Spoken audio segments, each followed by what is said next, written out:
My dear brothers and sisters in Jesus Christ, the common question, the popular question is, what is so good on Good Friday? What is so good about Good Friday?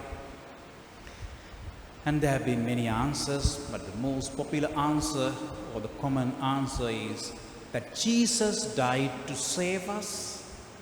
Jesus redeemed the whole humanity from the sinfulness and death. Therefore, it is the Good Friday. Now, today we go a little beyond this. We don't just ask what is good on Good Friday. We ask, what is good? Is good relativistic? Is it good in our mind? Is conditioned with relativism?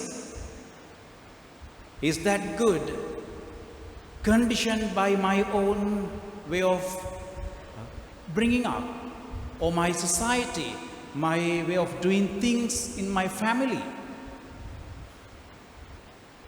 What is it exactly? This goodness is probably different from person to person.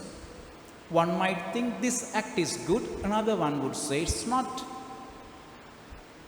For someone, one commodity or an act or a word can be good, whereas for someone else it's not so, or it's bad altogether.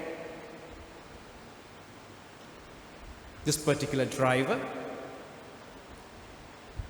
for the father and the son, is excellent because he takes them to the workplace or the tuition class on time. He drives so fast, they enjoy his driving. But for the mother, he's not good, he's a reckless driver and he's going too fast. Same with many other things. The security system is good for one and not good for another. Why is this relativism, dear friends, in our term, concept, goodness in our minds? Can this be accepted? Yes, as human beings, it's common, it is natural. Yet, when it comes to Christianity and goodness, it should be different. It should be one universal truth for all Christians. If we have that essence of Christianity in my mind. Now here we are. Do we have that? It's all about the way we think, dear friend, isn't it? Mother thinks in another way, the father thinks in something completely different way. But when it comes to goodness in Christianity, it should be one thing. Why?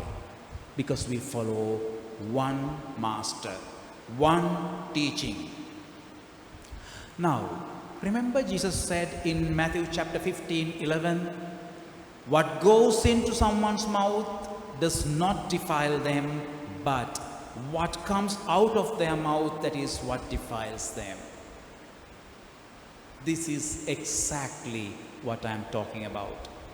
Dear friends, what does come out from my heart? What comes out of my heart, my thinking, way of doing things, is what I have in my heart. What do you have there? And we need to ask, what did Jesus had? Because he was doing good. As we read in the Acts of the Apostles, chapter 10, verse 38, how God anointed Jesus of Nazareth with the Holy Spirit and with power. He went about doing good. He did all good, only good, and went about doing good. Didn't stop it. Never stopped doing good. How? How did he do that? What are the good things he did? Went about doing good and healing all who were oppressed by the devil, evil one. evil one would tempt us to think differently from God. And that's how we do bad. And Jesus made the difference, how God was with him. God anointed him with the Holy Spirit. So he was filled with God. He was filled with God, who is love. We know God is love.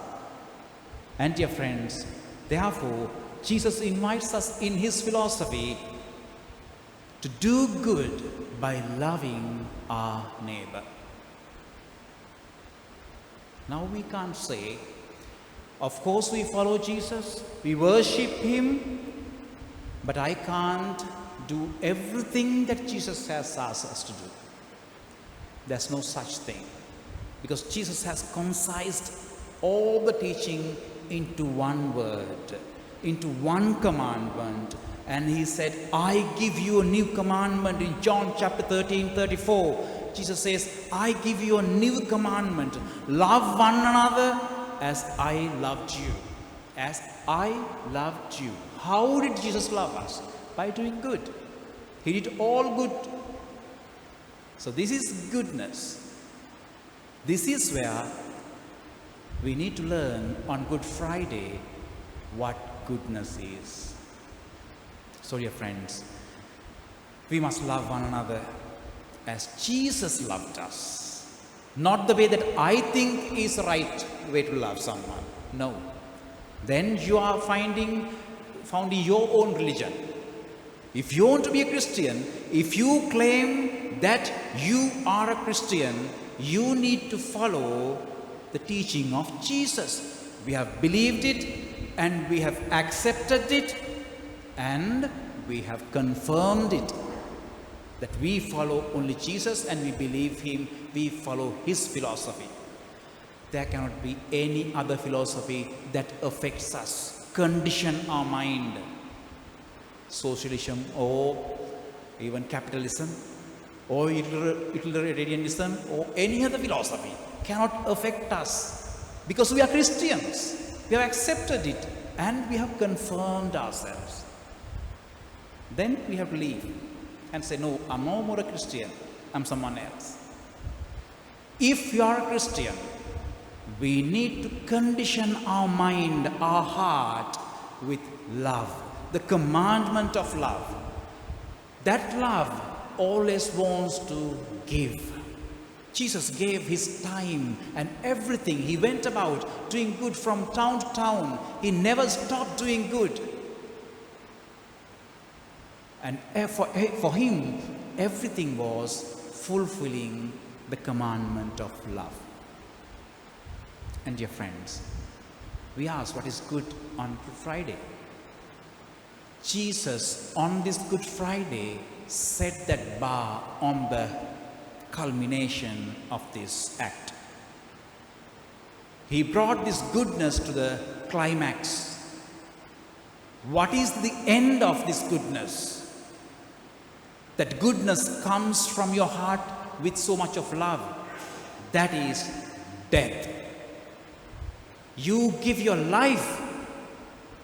That's the last thing that you can give. And he said, great love has no one than this, to lay down one's life for one's friend. And he did it. This is goodness. Can I do that?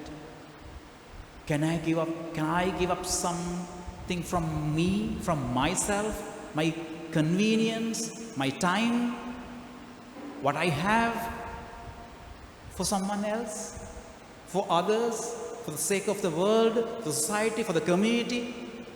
Do I give?